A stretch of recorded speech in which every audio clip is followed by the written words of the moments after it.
Assalamualaikum warahmatullahi wabarakatuh. Yang saya hormati Bapak Ibu penguji, uji kinerja mahasiswa PPG dalam Jabatan Transformasi Plus, Kementerian Agama Republik Indonesia, IAIN Syarif Hidayatullah Jakarta, batch 1 tahun 2025. Perkenalkan, nama saya Umi Kalsum. Saya guru SKI di MTS Nurul Islam Pasenggerahan, Kecamatan Sungai Batang, Kabupaten Indragiri Hilir Riau. Dan saya adalah mahasiswa pendidikan profesi guru dalam jabatan Kementerian Agama Republik Indonesia, batch 1 tahun 2025 di LPTK IAIN Syarif Hidayatullah Jakarta dengan nomor induk mahasiswa 4124 0199 101375. Pada hari ini, Senin 12 Mei tahun 2025, saya akan melakukan praktik pembelajaran dalam rangka penilaian uji kinerja dengan menggunakan metode pembelajaran Problem Based Learning pada materi Strategi Dakwah Nabi Muhammad SAW di Kota Mekah pada mata pelajaran SKI kelas 7. Terima kasih dan selamat menyaksikan. Wassalamualaikum warahmatullahi wabarakatuh. Assalamualaikum warahmatullahi wabarakatuh. Waalaikumsalam warahmatullahi wabarakatuh. Sebelum kita belajar, mari sama-sama kita berdoa terlebih dahulu. Silakan ketua kelasnya dipimpin. Di tempat duduk, siap, gerak, doa dimulai. Bismillahirrahmanirrahim. Raditu billahi rabban wa bil islami dina wa bi Muhammadin nabiyyan wa rasula. Rabbi zidni ilma warzuqni fahma. Amin ya rabbal alamin. Doa selesai. Sabahal khair. Sabahal nur. Kaifa halukum? Alhamdulillah nahnu bi khair. Alhamdulillah, sehat semuanya ya? Sehat. Walaupun kita sehat hari ini, Ibu tidak bosan-bosannya mengingatkan kalian untuk selalu menjaga yang namanya kesehatan. Karena kesehatan merupakan aset yang sangat berharga yang harus kita jaga. Ketika kita sehat, maka kita dapat beraktivitas dan belajar dengan baik. Nah, sekarang kita absen dulu. Hari ini siapa yang tidak hadir? Hadir semua, Bu. Alhamdulillah hadir semuanya ya. Untuk menumbuhkan rasa nasionalisme kita kepada negara, mari sama-sama kita menyanyikan lagu nasional, yaitu lagu Garuda Pancasila. Silakan Nabila maju ke depan, dipimpin.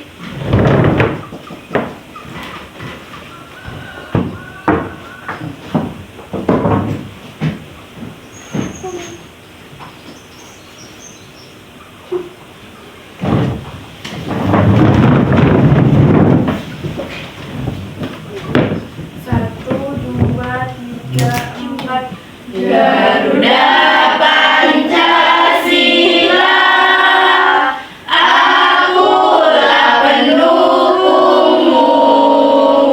Patriot proklamasi, sedia berkorban untukmu. Pancasila dasar negara, rakyat adil makmur sentosa, pribadi bangsaku. Ayo maju, maju, ayo maju, maju, ayo maju, maju. Minggu lalu kita sudah belajar tentang kondisi masyarakat Arab sebelum Islam datang. Nah, sekarang Ibu mau nanya, masih ada yang ingat gak bagaimana kondisi masyarakat Arab sebelum Islam datang? Ayo, siapa yang masih ingat angkat tangannya? Saya, Bu. Ya, Wirda. Dari segi agama, masyarakat Arab menyembah berhala dan memiliki kepercayaan animisme. Ya, ada lagi? Saya, Bu. Ya, Pia. Dari segi sosial, masyarakat Arab mempunyai sistem perbudakan dan tradisi mengubur anak perempuan hidup-hidup. Ada lagi? Saya, Bu. Ya. Dari segi ekonomi, masyarakat Arab hidup dari berternak dan berdagang. Ya, jadi kondisi masyarakat Arab sebelum Islam datang, dari segi agama, masyarakat Arab menyembah berhala dan mempunyai agama animisme. Dari segi ekonomi, masyarakat Arab beternak dan berdagang. Dari segi sosial, masyarakat Arab mempunyai sistem perbudakan dan penguburan anak perempuan hidup. Masih semangat? Masih. Ya, sekarang kita cek semangatnya. Tepuk semangat. Semangat. MTS Nurul Islam. Subhanallah. Walhamdulillah. Luar biasa. Allah. Sebelum kita melanjutkan pelajaran hari ini, Ibu mau nanya dulu kepada kalian. Ya, kalian tahu permainan sepak bola? Tahu. Nah, kalau tahu, biasanya ketika orang bermain itu udah otomatis mereka ingin Menang. Ketika ingin memenangkan sebuah permainan, biasanya kita butuh apa? Ayo, siapa yang tahu angkat tangan? Saya, Bu. Ya, Widya. Cara, Bu. Cara, ada lagi? Saya, Bu. Ya, Nurul. Misi atau ambisi? Misi atau ambisi, ada lagi? Saya, Bu. Ya, Strategi, Bu. strategi. Nah, jadi ketika kita ingin memenangkan sebuah permainan, kita butuh yang namanya strategi. Lalu, apa kaitannya strategi dengan pelajaran kita hari ini? Nah, hari ini kita akan membahas tentang strategi dakwah Nabi Muhammad SAW di kota Mekah. Adapun tujuan pembelajaran kali ini adalah setelah belajar, diharapkan siswa mampu menjelaskan substansi dakwah Nabi Muhammad SAW di kota Mekah. Yang kedua, siswa mampu menyebutkan strategi dakwah Nabi Muhammad di Mekah. Dan yang ketiga, siswa mampu mengidentifikasi tokoh-tokoh yang pertama memeluk Islam. Nah, yang keempat, siswa mampu menguraikan faktor kaum kafir Quraisy tentang ajaran Islam. Yang kelima, siswa mampu menganalisis keberhasilan perjuangan dakwah Nabi Muhammad SAW di kota Mekah. Dan yang keenam, siswa mampu menjelaskan hikmah yang diperoleh dari dakwah Nabi Muhammad SAW. Baik, sekarang Ibu akan memutarkan sebuah video yang mana video itu berisi tentang materi kita, yaitu strategi dakwah Nabi Muhammad di kota Mekah. Sekarang kalian perhatikan, kalian amati, dan kalian catat apabila di dalam video tadi ada yang penting untuk dicatat. Sekarang silakan ambil buku dan alat tulisnya. Sudah? Sudah. Sebelum kita nonton video, terfokus, Melihat, mendengar, mengingat, fokus. Assalamualaikum warahmatullahi wabarakatuh. Kali ini kita akan membahas tentang strategi dakwah Nabi Muhammad SAW di kota Mekah. Kota terpenting dan terkenal di Arab adalah Mekah. Hal ini dikarenakan kota Mekah dilalui jalur perdagangan yang ramai, yang menghubungkan Yaman di selatan dan Syria di utara. Ka'bah yang berada di tengah kota Mekah merupakan pusat keagamaan.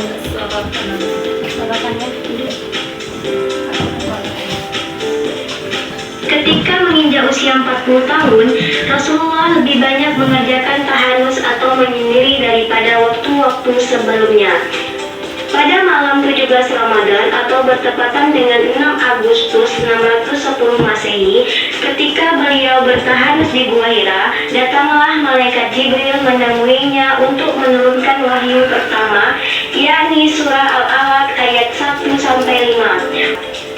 Akan tetapi, Rasulullah tetap bertahan sebagaimana biasa di Gua Hira.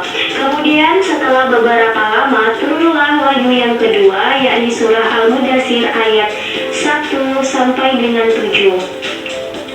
Dengan turunnya wahyu yang kedua ini, beliau memulai berdakwah menyiarkan agama Islam.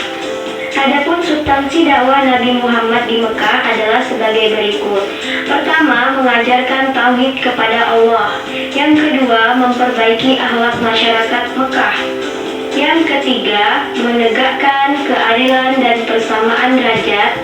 Yang keempat, mengajarkan adanya hari kiamat. Selama berdakwah, Nabi Muhammad SAW menggunakan dua strategi, yakni dakwah secara sembunyi-sembunyi dan dakwah secara terang-terangan. Dakwah secara sembunyi-sembunyi dilakukan Rasulullah kurang lebih selama 3 tahun. Pada mulanya, Rasulullah menyampaikan ajaran Islam kepada anggota keluarga, sahabat, dan orang-orang yang dekat dengan beliau. Dakwah secara sembunyi-sembunyi berhasil mengislamkan beberapa orang di antaranya sebagai berikut. Pertama, Khadijah, yaitu istri Nabi Muhammad. Kedua, Abu Bakar, yakni sahabat dekat Nabi. Yang ketiga, Ali bin Abi Thalib, sepupu dari Nabi. Yang keempat, Zaid bin Harisah, budak yang dipelihara oleh Nabi. Nama-nama tersebut di atas termasuk dalam golongan as-sabiqunal awwalun, atau orang-orang yang pertama masuk Islam. Ketika Nabi mulai mengajarkan ajaran Islam kepada mereka, Nabi mendapat perlakuan kasar dan hinaan dari mereka. Ada beberapa faktor kaum Quraisy menentang ajaran Islam. Pertama, persaingan dan perebutan kekuasaan. Dalam kabilah besar Quraisy, sudah sejak lama terdapat golongan-golongan yang saling bersaing merebut pengaruh kekuasaan. Yang kedua, persamaan hak dan derajat. Orang Quraisy memandang mereka lebih mulia dan lebih tinggi dibandingkan dengan golongan bangsa Arab lainnya. Sedangkan ajaran agama Islam memandang semua manusia itu memiliki hak dan derajat yang sama di hadapan Allah. Yang ketiga, taklid kepada nenek moyang. Semua adat istiadat, kepercayaan, dan upacara-upacara keagamaan mereka secara turun-temurun dari nenek moyang yang dipegang dan dipercayai secara membabi buta. Namun, Rasulullah tetap berdakwah di Mekah dengan perjuangan yang luar biasa, gigih dan tak kenal putus asa. Meskipun menghadapi hambatan, penganiayaan, dan penyiksaan dari kaum kafir Quraisy, Rasulullah tetap sabar dan tabah dalam menghadapinya. Berikut adalah keberhasilan perjuangan dakwah Rasulullah di Mekah. Pertama, berakhlak mulia. Rasulullah selalu berakhlak mulia dalam berdakwah sebagaimana yang telah beliau lakukan dengan sifat-sifatnya, yakni sidik, tabligh, amanah, dan fatonah. Yang kedua, memiliki analisa sosial yang cerdas. Berkat kecermatan beliau dalam menganalisa kondisi masyarakat Arab, akhirnya beliau berhasil melakukan dakwah dan mengatasi segala rintangan. Yang ketiga, memiliki niat yang kuat. Kuatnya beliau berdakwah tampak dalam semua isi perjuangan dakwah. Beliau sangat gigih, tangguh, rela berkorban dalam menegakkan kebenaran. Yang keempat, penuh kasih sayang. Dalam berdakwah, Rasulullah menonjolkan rasa kasih sayang kepada siapapun. Beliau bertutur kata lemah lembut dan halus serta tidak pernah dendam kepada orang kafir Quraisy. Yang kelima, menyampaikan kebenaran. Semua yang diajarkan Rasulullah adalah wahyu dari Allah, sehingga kebenarannya bersifat mutlak. Dan yang keenam, menggunakan strategi yang tepat. Rasulullah berdakwah dengan menggunakan strategi jitu, yakni dimulai dengan dakwah secara sembunyi-sembunyi dan kemudian setelah mendapat pendukung yang cukup, beliau lanjutkan dengan dakwah secara terang-terangan. Dari video yang sudah kita dengarkan tadi, ada yang ingin bertanya nggak? Kalau ada yang ingin bertanya, silakan angkat tangan. Kalau tidak ada yang bertanya, ibu yang nanya. Ada yang bertanya? Saya, Bu. Ya, Reza. Apa substansi dakwah Nabi Muhammad di Mekah? Apa substansi dakwah Nabi Muhammad di Mekah? Ada lagi yang mau nanya? Saya, Bu. Ya, Adini. Siapa saja yang termasuk as-sabiqunal awwalun? Siapa saja yang termasuk as-sabiqunal awwalun? Ada lagi? Saya, Bu. Ya, Bella. Apa yang menyebabkan Nabi Muhammad berhasil berdakwah di Mekah? Apa yang menyebabkan Nabi Muhammad berhasil berdakwah di Mekah? Terkumpul 3 pertanyaan. Sebelum ibu menjawab, apakah ada yang ingin menjawab terlebih dahulu? Kalau ada, silakan angkat tangan. Saya, Bu. Ya, Nagapa. Baiklah, saya akan menjawab pertanyaan dari Reza. Pertanyaannya, apa substansi dakwah Nabi Muhammad SAW di Mekah? Adapun substansi dakwah Nabi Muhammad SAW di Mekah, yang pertama, mengajarkan tauhid kepada Allah Subhanahu wa Ta'ala. Yang kedua, memperbaiki akhlak masyarakat di Mekah. Oke, itu pertanyaan yang pertama. Pertanyaan yang kedua, siapa yang mau jawab? Saya, Bu. Ya, Una. Baik, saya akan menjawab pertanyaan dari Arini. Yang termasuk as-sabiqunal awwalun adalah Khadijah bin Khuwailid, Abu Bakar Asy-Siddiq, Ali bin Abi Thalib, Zaid bin Haritsah. Nah, pertanyaan yang kedua sudah terjawab. Pertanyaan yang ketiga, siapa yang mau jawab? Saya, Bu. Ya, Nabila. Baiklah, saya akan menjawab pertanyaan dari Bella. Adapun penyebab keberhasilan dakwah Nabi di Mekah adalah: 1. Nabi berakhlak mulia. 2. Nabi memiliki analisa sosial yang cerdas. 3. Nabi memiliki niat yang kuat. 4. Nabi memiliki sifat penuh kasih sayang. Tadi sudah terkumpul 3. Sudah dijawab ketiga-tiganya. Nah, sekarang ibu mau menambahkan sedikit jawaban dari teman-teman kalian. Bahwasanya dakwah Nabi Muhammad SAW di Mekah berfokus pada penanaman akidah, pembinaan akhlak, dan mengajarkan kebaikan. Nah, adapun orang-orang yang pertama kali masuk Islam, dia disebut dengan as-sabiqunal awwalun.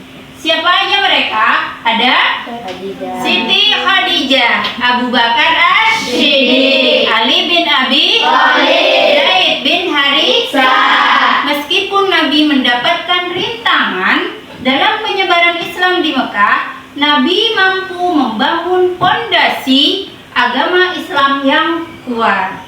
Selain itu, bisa menjadikan cikal bakal perkembangan Islam di seluruh penjuru dunia.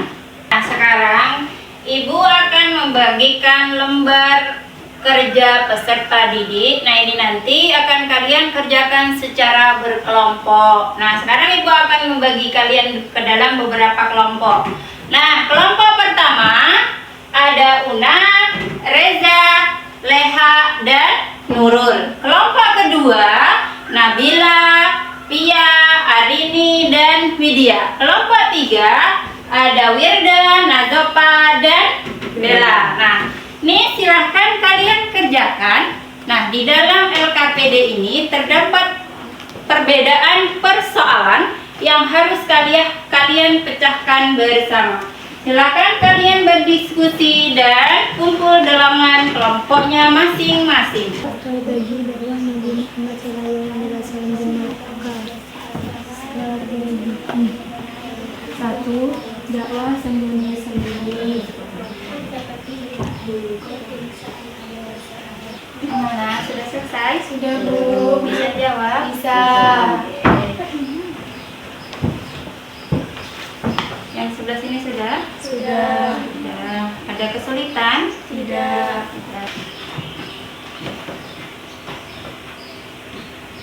Sudah siap semua? Sudah. Oke, sekarang silakan kalian presentasikan hasil diskusi kalian di depan kelas. Dimulai dari kelompok pertama. Silakan maju ke depan.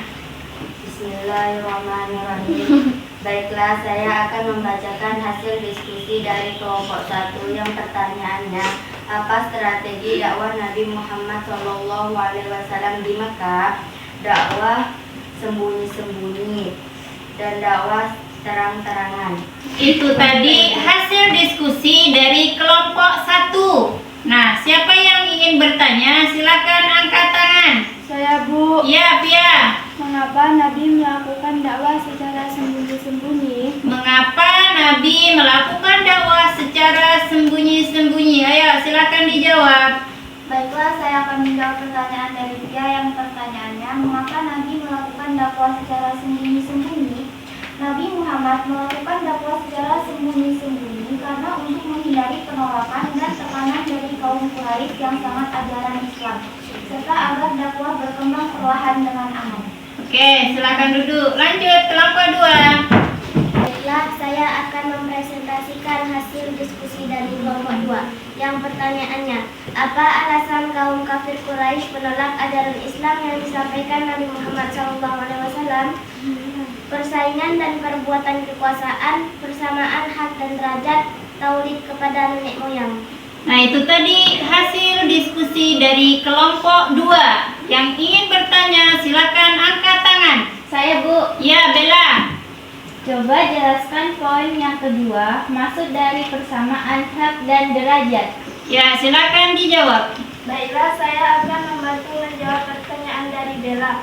Yang dimaksud dari persamaan hak dan derajat adalah keadaan di mana setiap orang diperlakukan sama tanpa diskriminasi, baik dalam hak, kewajiban maupun kesempatan, tanpa membedakan suku, agama, ras, ataupun sosial. Nah, silakan duduk. Lanjut kelompok 3. Silakan. Bismillahirrahmanirrahim. Baiklah, saya akan membacakan hasil diskusi dari kelompok 3. Adapun hikmah yang diperoleh dari dakwah Nabi Muhammad SAW di Mekah, 1. Menumbuhkan keyakinan bahwa Allah mesti akan menolong hambanya yang sabar. 2. Meyakini bahwa semua hidayah datang dari Allah, sementara Nabi Muhammad hanya bertugas menyampaikan risalah. Tadi hasil diskusi dari kelompok 3. Sekarang silakan siapa yang ingin bertanya, angkat tangan. Saya, Bu. Ya, Nurul. Jelaskan bahwa maksud Nabi Muhammad hanya menyampaikan risalah. Jelaskan maksud bahwa Nabi Muhammad SAW hanya menyampaikan risalah. Ayo, sekarang silakan dijawab. Adapun maksud dari bahwa Nabi Muhammad hanya menyampaikan risalah adalah Nabi hanya menyampaikan ajaran dari Allah tanpa memaksa mereka untuk menerima atau mengikutinya. Oke, silakan duduk.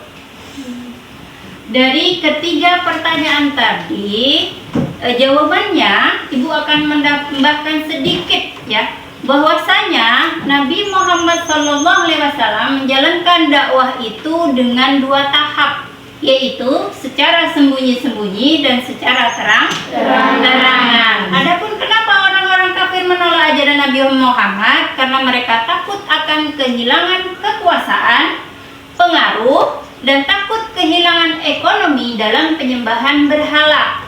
Adapun hikmah yang bisa kita ambil dari dakwah Nabi Muhammad SAW adalah adanya pentingnya kesabaran, ketabahan, keteguhan dalam menghadapi masalah, walaupun masalah itu sangat berat.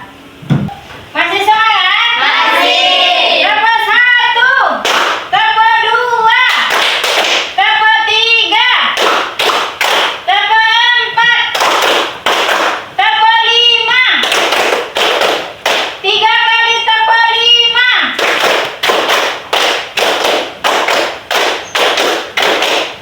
Tempo 337.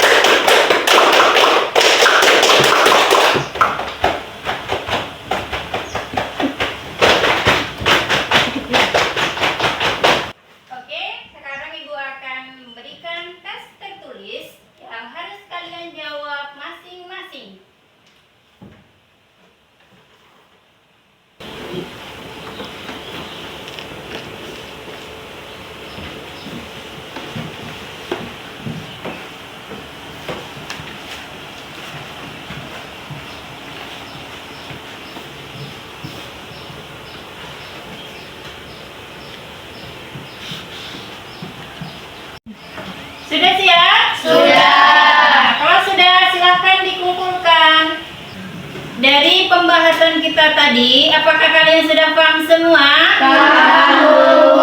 Kalau misalnya ada yang belum paham, silakan ditanyakan. Sekarang kita mau mengambil kesimpulan.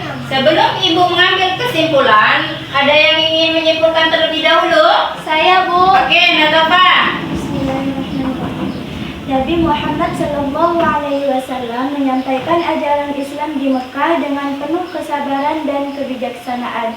Substansi dakwahnya menekan tauhid dan pembinaan akhlak. Meski mendapat penentangan dari kaum Quraisy, beliau berhasil membina para sahabat pertama yang menjadi penggerak dakwah di Islam. Ada lagi yang mau ngambil kesimpulan? Saya, Bu. Oke, silakan Nabila. Keberhasilan Nabi Muhammad SAW dalam berdakwah di tengah tekanan menunjukkan bahwa dakwah yang dilandasi keimanan, strategi yang tepat, dan akhlak yang mulia akan membuahkan hasil. Hikmah dari perjuangan beliau adalah pentingnya keteguhan hati, dialog yang santun, dan kesabaran dalam menghadapi penolakan. Oke, sekarang ada lagi yang mau ngambil kesimpulan? Saya, Bu. Oke, silakan Luna. Masuknya para tokoh penting seperti Khadijah, Ali bin Abi Thalib, dan Abu Bakar menjadi kekuatan awal Islam. Dakwah Nabi tidak hanya menyebarkan ajaran, tetapi juga membentuk karakter umat yang tahan uji. Hal ini menjadi fondasi penting dalam penyebaran Islam selanjutnya. Dari pembahasan kita tadi dapat disimpulkan bahwasanya dakwah Nabi Muhammad SAW di Mekah berfokus pada penanaman akidah, pembinaan akhlak, dan mengajarkan kebaikan. Sedangkan dakwah Nabi Muhammad SAW dilakukan dengan dua tahap. Yang pertama secara sembunyi-sembunyi, yang kedua secara terang-terangan. Adapun yang termasuk as-sabiqunal awalun itu diantaranya ada Siti Khadijah, Abu Bakar As-Siddiq, Ali bin Abi Thalib, dan Zaid bin Harisah. Faktor yang menyebabkan kenapa orang-orang kafir menolak ajaran Nabi Muhammad itu disebabkan karena orang kafir itu takut akan kehilangan kekuasaan, pengaruh. Yang selanjutnya, kenapa Nabi Muhammad bisa berhasil menyampaikan dakwah kepada orang-orang kafir? Karena Nabi Muhammad itu mempunyai sifat kasih sayang, dan dia juga punya tekad yang kuat, mampu mengislamkan orang-orang kafir Quraisy. Adapun hikmah yang bisa kita ambil dari dakwah Nabi Muhammad SAW ini adalah tentang kesabaran, keteguhan, keyakinan ketika menghadapi sebuah tantangan, meskipun tantangan itu sangat berat. Marilah pelajaran kita hari